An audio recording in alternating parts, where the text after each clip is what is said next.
Hey guys, it's Miss Allison here. If you're watching this video, that means that you are interested in writing a sequel for your short story. So we're thinking about those stories that we have already studied in our short story unit and then adding on to one of those. So that's what a sequel is going to look like. Remember, those short stories are linked at the bottom of this presentation on a website that we went over together. Let's take a look at what a sequel means. So we know that the word sequel means a published, broadcast, or recorded work that continues the story or develops the theme of an earlier one.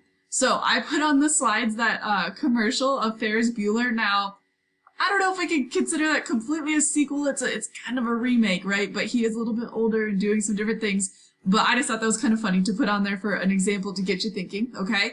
But really the job of a sequel is to continue that story. So using the plot triangle, where we stopped, you're going to continue what's going on using your new plot triangle. And you can also continue that theme if you would like. So well, let's look at some examples here to get some ideas. So again, I went straight to Disney for this. Simba's Pride, so Lion King 2. In this one, we see the story happen again, and it even says the circle of life continues, right? But this time it's Simba, right? It's not his dad, it's Simba that's having the child and raising the child and seeing what a challenge that is, and you know, all of the different things that come with being king and all of that. So it's Simba this time. So very similar storyline, except new challenges arise. And you could argue the same themes are in there, we just get there in a different way, okay? And we have a synopsis here, and I put the trailer there for you if you would like, okay?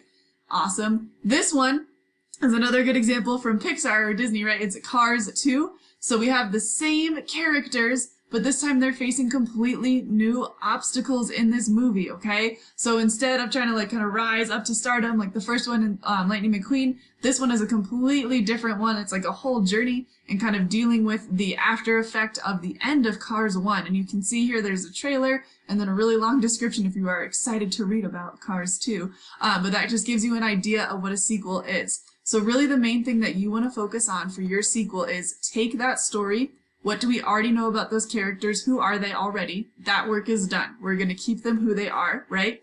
And then you're going to think about the theme. What lesson was learned and how can I continue that? You could add in maybe your new theme as well, but I would really stick with what they give you as much as you can.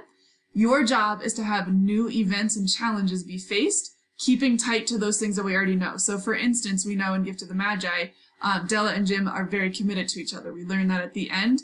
That's going to be true. So if you're writing a sequel, this is not like, you know, the great divide of the best couple or anything like that. That's not the purpose. Sequel is what new challenges arise and how can our characters continue to be who they are with those new challenges using our entire plot triangle. All right. So I hope this is helpful. Let me know if you have any questions, and I'm excited to see what you guys come up with.